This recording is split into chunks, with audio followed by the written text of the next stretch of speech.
Shalom bagi kita semua. Selamat pagi. Pertama-tama kita ucapkan terima kasih kepada Tuhan karena Tuhan masih memberikan kesempatan kepada kita hari ini. Dan terima kasih juga kepada Bapak dosen kami yang memberikan kesempatan kepada saya untuk mempresentasikan tugas laporan baca ini. Dan tidak lupa juga buat teman-teman, saya mengucapkan terima kasih karena teman-teman akan memperhatikan penjelasan saya mulai dari awal, pertengahan, hingga akhirnya nanti. Baiklah. Buku ini berjudul Pengantar Perjanjian Baru yang ditulis oleh Willy Markson dan diterbitkan oleh BPK Gunung Mulia, dan halaman yang saya baca 214 hingga 272. Surat-surat pseudo Paulus. Yang pertama yaitu surat Paulus kepada jemaat di Kolose. Surat ini terbagi menjadi 4 bagian.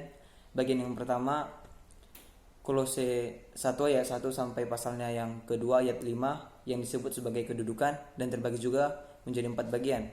Dan yang kedua Kolose pasal 2 ayat 6 sampai 23 yang membahas tentang suatu ajaran sesat. Dan yang ketiga Kolose pasal yang ketiga ayat 1 sampai pasal yang keempat ayat 6 yang mengandung berbagai anjuran dan juga nasihat-nasihat. Dan yang keempat yang terakhir Kolose 4 ayat 7 sampai 18 yang merupakan kesimpulan dari surat ini. Dan yang berikut keadaan gereja dan persoalan kepengarangan Kolose. Jemaat di Kolose yang terancam akan ajaran sesat gnostik Yahudi membutuhkan pertolongan dari luar. Sehingga Paulus yang memang belum pernah menginjakkan kakinya di Kolose mengambil tindakan untuk melakukan pertolongan, dan dia dibantu oleh orang bernama Epafras yang merupakan pelayan di tengah-tengah jemaat Kolose.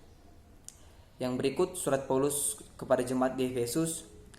Ada persamaan antara kedua surat ini, antara Kolose dan Efesus, yaitu ketika Tinikus disebut sebagai pembawa kedua surat ini.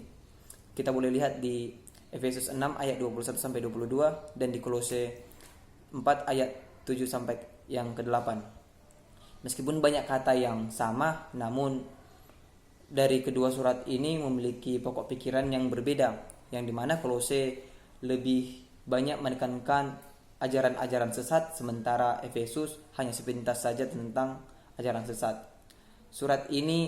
Isi surat ini itu yang pertama uraian dogmatis, yaitu mulai dari pasal yang pertama sebagai pembuka dan diakhiri sampai yang ketiga ayat 14 sampai 21, dan setelah itu bagian yang kedua terdiri dari serangkaian anjuran yang diungkapkan dengan teratur dalam pasal 4 ayat 1 sampai pasal 6 ayat 20. Dan yang terakhir kesimpulan yang mengacukan kepada Tinikus dan 2 salam yang berisikan damai dan kasih karunia, yaitu pada pasal 6 ayat 21 sampai 24. Yang berikut surat-surat pengembalaan.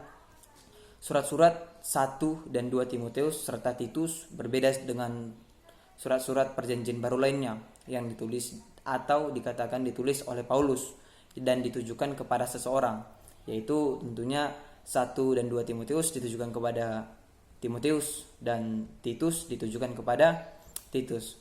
Surat 1 Timotius menjelaskan tentang petunjuk pengembalaan, himbauan, nasihat-nasihat, aturan-aturan gereja dan juga kehidupan Kristen. Sementara 2 Timotius menjelaskan tentang kenangan penuh ucapan syukur Paulus dan Timotius serta himbauan agar berjuang dengan tekun, yaitu himbauan yang menguatkan Timotius pada saat melakukan pelayanan dan juga pengamatan pribadi Paulus serta nubuat-nubuat.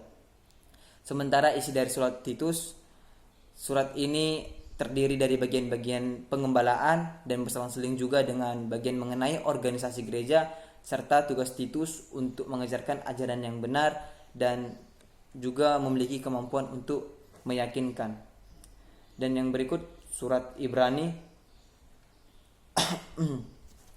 Ibrani tak dapat dianggap sebagai episode Paulus karena pada abad-abad pertama gereja dan di abad pertengahan surat Ibrani bisa dianggap sebagai sebuah surat Paulus. Nah, judul kepada orang Ibrani jelas bersifat sekunder. Namun ini berguna kendati sementara ini kita tak usah memperhatikan acuan khusus kepada para penerima untuk mencirikan dokumen ini sebagai sebuah surat dan membarukannya secara formal dengan surat-surat Paulus dengan menunjukkan pada penerimanya dalam suatu lingkungan khusus yang sesungguhnya merupakan ciri khas dari surat-surat Paulus. Tentunya Ibrani bukanlah surat terjemahan dari bahasa Ibrani, melainkan ditulis dalam bahasa Yunani. Kitab ini ditulis sekitar abad 96 Masehi, namun tempat penulisannya belum dapat dipastikan. Surat ini digambarkan sebagai surat kepada orang Ibrani karena membahas tentang ibadah Yahudi Israel.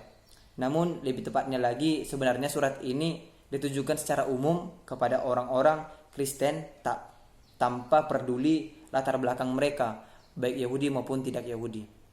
Mungkin sekian penjelasan saya. Di akhir kata saya mengucapkan banyak terima kasih kepada teman-teman dan juga Bapak dosen. Shalom bagi kita semua. Horas menjua-jua, jua-jua, Jahobu.